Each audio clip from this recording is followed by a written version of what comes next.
지지난주 마태복음 10장의 말씀에서 예수님께서 세상에 오신 것은 평화를 주러 오심이 아니라 검을 주러 오셨다라고 말씀하셨습니다. 혹시 기억하시나요? 예수님의 말씀에 본의도를 이해하지 못하면 엉뚱한 결론이 되어버리고 맙니다. 오늘 말씀 또한 몇 번을 읽어도 이해하기가 쉽지 않은 참으로 난감한 말씀입니다. 그러나 당시에 예수님께서 하셨던 말씀, 이 비유의 말씀들을 듣던 사람들은 큰 어려움이 없이 이 말씀을 이해했었습니다. 예수님께서는 국제적인 회의석상이나 혹은 대학의 강단에서 이 말씀을 하신 것이 아닙니다. 각 마을을 다니면서 모여든 어린아이부터 부녀자와 노인에게 이르기까지 배움이 짧고 이해력도 부족한 사람들에게 말씀하셨던 말씀입니다. 그런 이들에게 율법과 하나님의 나라에 대해서 말씀하시기 위해서 비유로 사용하셨던 말씀들은 그 당시에 들었던 모든 사람들에게는 단번에 이해할 수 있는 아주 쉽고 아주 간결한 말씀이었을지도 모르겠습니다. 그러나 오늘을 살아가는 저와 여러분들에게는 쉽게 이해되지 않는 아주 어려운 말씀, 또 어려운 부분이라고도 할 수가 있습니다. 그래서 특별히 성령님께서 주시는 지혜와 분별력을 구하며 용기를 내서 본문을 함께 살펴보도록 하겠습니다. 먼저 말씀드렸던 것처럼 본문은 예수님의 비유의 말씀입니다. 비유는 목적을 두고 어떤 가치나 진리를 이해하기 쉽게 설명하기 위해서 사용되어진 말씀입니다. 그래서 예수님의 비유는 말씀하시고자 하셨던 아주 중요한 가치들을 분명한 의도를 담고 말씀하셨다라고 이해하시면 좋을 것 같습니다. 또 이 말씀의 이해를 돕기 위해서 우리는 좀 더 앞에 15장의 말씀들을 살펴보는 것도 좋을 것 같습니다. 누가복음 15장에 이런 말씀이 있습니다. 15장 1절은 이렇게 시작합니다. 모든 세리와 죄인들이 말씀을 들으러 가까이 나아오니 바리새인과 서기관들이 수군거려 이르되 이 사람이 죄인을 영접하고 음식을 같이 먹더라 하더라. 예수께서 그들에게 이 비유로 이르시되 라고 말씀합니다. 예수님께서 세리와 죄인들과 함께 계심을 보고 바리새인들과 또 서기관들이 수군거리면서 죄인과 함께 있는 예수님의 흉을 보기 시작했습니다. 이를 하시고 바리새인과 서기관들을 향해서 하나님의 나라에 또 율법에 대한 비유의 말씀을 하기 시작하신 것입니다. 15장의 말씀들은 이렇게 구성이 되어 있습니다.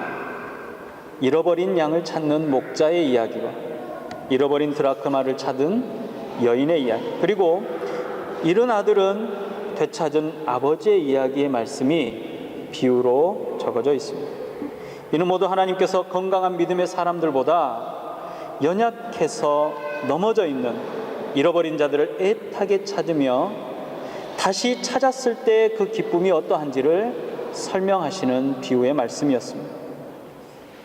아버지의 유산을 육체적인 쾌락을 위해서 몽땅 모두 탕진한 아들이 자신의 처지를 돌아보고 후회하며 혹시 주어질지 모를 아버지의 궁유를 기대하며 아버지의 집으로 돌아갑니다. 이처럼 본문 이후의 비유들에서도 공통적으로 볼 수 있는 것은 바로 삶에 대한 태도의 변화입니다. 그리고 이어진 오늘 본문이 바로 16장입니다. 바리새인과 서기관들에게서 눈을 돌려 비유의 말씀을 경청하던 제자들에게 한 번 더 비유의 말씀으로 전하셨습니다. 어떤 부자가 있었습니다. 그에게는 자신의 재산을 관리하는 청지기가 한 명 있습니다. 요즘 말로 하면 토지나 건물이나 또는 재산을 담당해서 관리하는 대리인 정도나 될 것 같습니다. 어느 날 주인의 귀에 자신의 청지기가 주인의 재산을 낭비하고 있다라는 소문이 들렸습니다. 이에 주인이 청지기를 불러서 소문에 대해서 추궁합니다. 더 이상 청지기의 역할을 맡길 수 없으니 장부를 모두 정리해서 가져오라고 명령합니다. 당장은 청지기로서 해고되거나 감옥에 끌려갈 처지는 아니지만 청지기가 생각했을 때 그 결과는 불을 보듯 뻔한 것이었습니다. 주인 앞에 엎드려 자신을 변론하며 청지기의 직무로부터 해고되더라도 먹고 살 길을 구할 법도 한데 그렇지 않고 그 자리에서 그 청지기는 조용히 물러납니다. 보통 중동의 관습에 따르면 자신의 잘못을 변론할 수 있는 기회가 반드시 주어지는데 이 청지기는 자신에 대해서 변론하지 않고 변론을 포기하고 잘못을 인정한 듯 보입니다. 돌아서서 나오는 그는 생각하기 시작합니다. 해고를 당하고 나면 먼저 먹고 살 길이 막막합니다. 생계를 위한 대책을 세워야 했습니다. 자신이 무엇을 할 수 있는지를 궁리해 봅니다. 그가 생각해낸 가장 건전한 방법은 육체의 노동을 통해서 생계를 유지하는 것이었습니다. 그런데 그가 그동안 배우고 익히고 사용했던 직업은 오직 기록하고 관리하는 것인데 필기구를 들던 손으로 육체적인 노동을 한다고 망치나 삽자루를 든다는 것이 도저히 불가능할 거라는 생각을 합니다. 자신이 없었습니다. 그렇다고 해서 국어를 하자니 자존심과 또 부끄러운 일이 아닐 수가 없었습니다. 그러다 드디어 청지기가 자신이 할 수 있는 좋은 일을 떠올립니다. 사실 그가 생각하고 선택한 방법은 가장 최악의 방법이었을 수도 있습니다. 하지만 청지기 머릿속은 오직 자기의 생계를 어떻게 이어갈까에 대한 문제만이 가득했었습니다.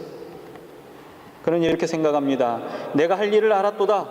이렇게 하면 내 직분을 빼앗긴 후에 사람들이 나를 자기 집으로 영접하리라.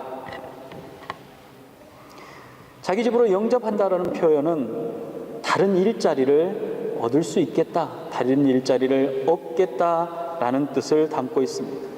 그러니까 내가 이제 실직하고 나면 땅을 팔 힘도 없고 구걸하는 것도 창피해서 할 수 없지만 내가 가지고 있는 능력으로 누군가의 청지기로 다시 취직할 수 있을 것 같다라는 생각을 한 것입니다. 그는 신속하게 움직입니다. 자신이 관리하던 주인에게 빚을 지고 있던 사람들을 한 사람씩 불렀습니다. 채무자들에게 자신의 빚이 얼마가 되는지를 말하게 합니다. 그리고 그 사람의 빚을 줄여서 차용증을 만들었습니다. 빚을 진 사람이 직접 자신의 빚이 얼마인지를 말하게 하고 어떤 사람에게는 50%를 또 어떤 사람에게는 20%를 감하여서 차용증을 다시 쓰도록 한 것입니다. 그리고 빚을 진 사람들이 써내는 차용증에 청지기인 자신이 사인을 해서 마무리를 지었습니다. 상황을 정리해보면 이렇습니다. 청지기는 주인에게 빚을 진 사람들을 모두 불러서 한 사람씩 상담한 것입니다. 그리고 자신이 자기 마음대로 빚을 낮추어서 차용증을 다시 만들었습니다.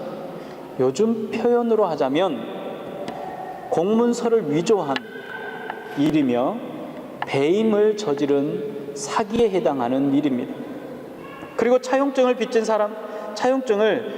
사람으로 하여금 직접 작성하게 하고 자신이 사인을 했습니다. 그렇게 보면 빚을 진 사람이나 청지기는 이제 이 모든 사건의 공범이 된 것입니다. 혹여라도 청지기의 비리가 밝혀진다 하더라도 빚진 사람들이 말을 할 수가 없게 되었습니다. 그리고 은밀하게 이루어졌기 때문에 각각의 빚진 사람들은 자신들의 이익을 위해서 쉽게 사실을 말할 수 없게 되었습니다. 그도 그럴 것이 청지기가 탕감해준 빚의 규모가 어마어마합니다. 기름 100말은 약 2,300리터 정도 되는 기름입니다. 그것은 감람나무 150그루를 한 해 생산해낼 수 있는 기름의 양이라고 합니다. 오늘날로 환산해 보면 기름 50말은 노동자가 500일 동안 하루도 쉬지 않고 열심히 일을 해서 한 푼도 소모하지 않고 모아야만 모을 수 있는 재산이라고 합니다. 또 밀 20석 또한 일꾼이 1년 동안 365일을 쉬지 않고 일해야만 모을 수 있는 재물이라고 합니다. 해고 직전에 있는 이 청지기는 무모하고 엄청난 모험을 감행한 것입니다. 그러나 그는 그가 생계를 유지하기 위해서 버릴 수 있는 최선이며 최고의 방법이라고 생각했을 것입니다. 그리고 이를 위해서 신속하게 움직였습니다. 청지기가 벌인 이 사기극은 주인의 재산에 대해서 막대한 손해를 입혔습니다. 이 사기극의 최대 피해자는 누구겠습니까? 바로 그 청지기의 주인이었습니다. 그리고 최대 수혜자는 당연히 빚을 지고 있었던 사람들이었습니다. 빚에 대한 모든 채권은 차용증과 회계 장부인데 청지기와 채무관의 공모로 이를 더 이상은 밝혀낼 수 없는 완전한 범죄가 이루어진 것입니다. 그 주인은 청지기를 해고할 수 있지만 빚을 진 사람들을 고소하거나 또 재물을 돌려받을 수 있는 방법이 이제는 없습니다. 청지기는 자신의 생계를 위해서 아주 또 매우 영리한 행동을 한 것입니다. 빚을 감면받은 사람들의 반응을 한번 상상해 보시기 바랍니다. 청지기를 만난 이후에 사람들은 집으로 돌아갔습니다. 그리고 그 가족들에게 이 사실을 알렸을 것입니다. 청지기를 만나고 온 사람들이 여기저기서 그 주인의 긍휼함이 얼마나 높고 사랑스러운지를 칭송했을 것입니다. 자신들의 처지를 살피며 빚을 감면해준 청지기의 주인을 향해서 감사 인사를 전하는 이들도 아마 있었을 것입니다. 빚을 진 사람들이 자신의 빚이 줄어들었을 때 얼마나 기뻐했겠습니까? 그들은 즐거워했습니다. 아마도 그들의 도시는 온통 축제 분위기, 잔치 분위기였을지도 모르겠습니다. 아무런 영문도 모른 채 그 청지기의 주인은 사람들로부터 이름이 높아졌습니다. 또 온 도시의 칭송을 한 몸에 받게 된 것입니다. 이제 장부를 돌려받은 청지기의 주인의 반응을 보겠습니다. 주인은 자신의 청지기를 옳지 않은 청지기라고 말합니다. 돌려받은 회계장부의 재산들이 많이 손해를 입었기 때문입니다. 물증은 없지만 심증과 사람들의 반응을 통해서 볼 때 분명히 적지 않은 손해가 있었습니다. 그러나 그 주인은 옳지 않은 이 청지기를 지혜롭다라고 칭찬합니다. 주인의 입장에서는 자신의 궁유를 칭찬하며 칭송하는 사람들의 인사에 대해서 분노하거나 화를 낼 수 없었을 것입니다. 예수님이 이 비유는 여기에서 멈춥니다. 그 뒤에 청지기가 정말 해고되었는지 아니면 그의 지혜를 인해서 연임하게 되어서 계속해서 그 주인을 섬기게 되었는지는 알 수가 없습니다. 그러나 예수님께서는 비유를 마치시고 결론의 말씀을 곧 이어서 하십니다. 16장 8절은 이렇습니다. 주인이 옳지 않은 청지기가 이를 지혜 있게 하였으므로 칭찬하였으니 이 세대의 아들들이 자기 세대에 있어서는 빛의 아들보다 더 지혜로움이니라 라고 말씀합니다. 여기서 예수님께서는 청지기를 빛의 아들들보다 더 지혜로운 이 세대의 아들들이라고 표현하신 것입니다. 빛의 아들은 예수님의 말씀을 따르며 파송하게 되어질 예수님의 제자들을 말하는 것입니다. 그리고 이 세대의 아들들은 이 땅이 소망의 전부인 구원의 은혜와는 아무런 상관의 관계를 갖지 않는 사람들입니다. 그들은 세상의 물질에 민감하고 하나님을 도무지 모르는 사람들입니다. 예수님께서는 하나님을 모르는 이 세대 아들들이 자기 시대, 그러니까 이 땅의 삶에 대해서 제자들보다 더 지혜롭다라고 말씀하고 계시는 것입니다. 도대체 무엇이 지혜롭다는 말씀입니까? 청지기의 도덕성과 윤리는 그야말로 엉망입니다. 그는 모든 사람들이 알 정도로 주인의 재물을 허비하는 게으르고 나태한 관리자였습니다. 해고를 앞둔 그의 계략은 윤리적으로나 도덕적으로 인정받을 수 없는 꼼수이며 아주 악한 행동이었습니다. 자신뿐만 아니라 빚을 진 사람들까지도 자신의 죄에 동조하게 만들고 공범으로 만든 사람입니다. 그야말로 그를 한마디로 표현하자면 그는 분명 사기꾼입니다. 그럼에도 불구하고 그는 자기의 생업을 위해 온갖 지혜를 발휘한 사람입니다. 그는 자기의 생계를 위해 온갖 지혜를 발휘했습니다. 이 세대의 아들들은 자기의 유익과 이득을 위해서 물불을 가리지 않고 지혜를 발휘하는 사람들입니다. 이 세대의 아들들, 그러니까 예수님의 입장에서 바리새인이나 서기관들이나 오늘날로 말하자면 불신자들이 오히려 빛의 자녀들인 성도들보다 더 자신의 일을 처리하는 데 있어서 열정적이고 지혜롭다라는 사실을 지적하고 계시는 것입니다. 청지기에게 있어서 해고는 마지막입니다. 삶의 마지막이라고 할 수가 있을 것입니다. 마치 마지막 때의 심판의 날과 같습니다. 성도에게 심판의 메시지가 주어졌을 때 이 옳지 않은 청지기와 같이 즉시로 자기의 죄를 깨달아 어떻게 해야 할지 고민하며 지혜롭고 신속하게 움직여야 하지 않겠느냐라고 예수님께서 제자들에게 말씀하시는 겁니다. 빚을 진 사람들은 가난하고 압제받은 사람들이었습니다. 자신의 즐거움을 위해서 살던 청지기가 심판의 위기에 선택한 것은 자신이 학대하고 착취하던 사람들에게 친절을 베풀고 그들을 친구로 만들었다라는 것입니다. 뿐만 아니라 심판을 모면할 수 있도록 기업을 얻을 기회를 만들었습니다.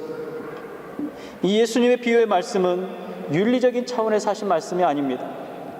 예수님께서는 예수의 제자들이 그들의 삶의 태도가 변해야 한다라고 말씀하고 계시는 것입니다. 청지기는 비록 옳지 않았지만 지혜롭게 미래를 준비했기 때문에 그 주인이 그 청지기를 향해서 지혜롭다라고 말한 것입니다. 청지기의 죄는 주인에 의해서 밝히 드러납니다. 마찬가지로 모든 사람의 죄도 하나님 앞에서 변명할 수 없게 분명하게 드러나게 될 것입니다.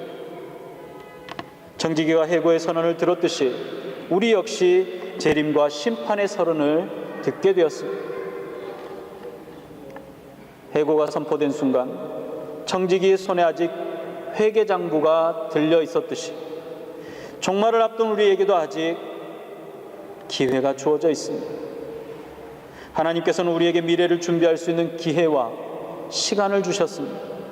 우리에게 주어진 기회를 민첩하고 지혜롭게 사용하기를 원하십니다. 마지막 시대를 살아가는 저와 여러분 앞에 빚을 진 사람들이 있습니까? 그럼 그들이 누구입니까? 이 마지막 때에 내가 할 수 있는 일은 무엇입니까?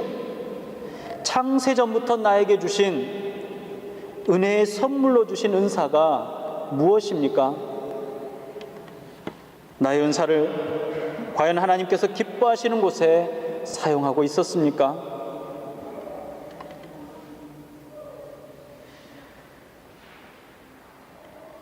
오늘 예수님께서는 누가의 입을 통해서 삶의 태도가 변하기를 요청하고 계십니다. 저와 여러분 모두가 민첩하고 지혜롭게 이 세대를 살아가며 주님 오심을 예비해야 합니다. 심판의 자리에 주님 앞에 서서 잘하였다 칭찬받는 저와 여러분들이 되시기를 주님의 이름으로 축복합니다. 기도하겠습니다.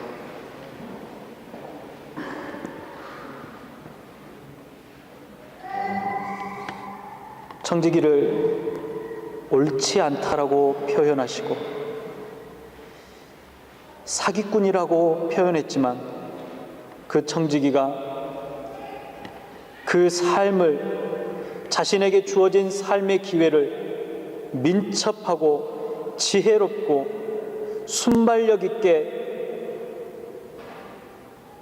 다시금 노력했던 그 결과를 주인의 입으로 칭찬했던 것처럼 이 마지막 시대를 살아가는 우리에게 하나님의 말씀이 경고이며 하나님의 심판이 곧 임하게 되었다라는 것을 깨닫는 귀한 은혜가 있게 하여 주시옵시고, 이 마지막 때를 지혜롭고 민첩하게 살아갈 수 있도록 허락하여 주시옵소서. 이 세대의 아들들보다 하나님의 아들들이, 하나님의 자녀들이 더 지혜롭고 명철하며 아름다운 삶으로 하나님 앞에 그 삶을 드릴 수 있도록 허락하여 주시옵소서. 주님, 우리 앞에 놓여있는 빚진 자들이 있습니까? 그들이 누구입니까? 그들이 이방인들입니까? 혹여 그들이 난민들입니까? 아니면 우리보다 어려운 이웃들입니까? 아니면 자연재해로 신음하는 이재민들입니까? 아니면 누구입니까? 그들을 향해서 우리가 해야 할 일이 무엇인지를 생각나게 하여 주시옵시고, 그들을 향해 우리가 무엇인가를 해야 할지 마음이 동할 수 있도록 허락하여 주옵시고, 아버지 하나님, 우리의 삶이 하나님의 말씀, 율법 가운데 정직하게 하여 주시옵시고, 마지막 날을 예비하며 주님 오시는 그날을 고대하며 순결하고 아름다운 거룩한 백성으로 살아갈 수 있도록 허락하여 주시옵소서. 오늘도 우리를 향하여 말씀하시는 예수님의 이름으로 감사하며 기도드리옵나이다. 아멘.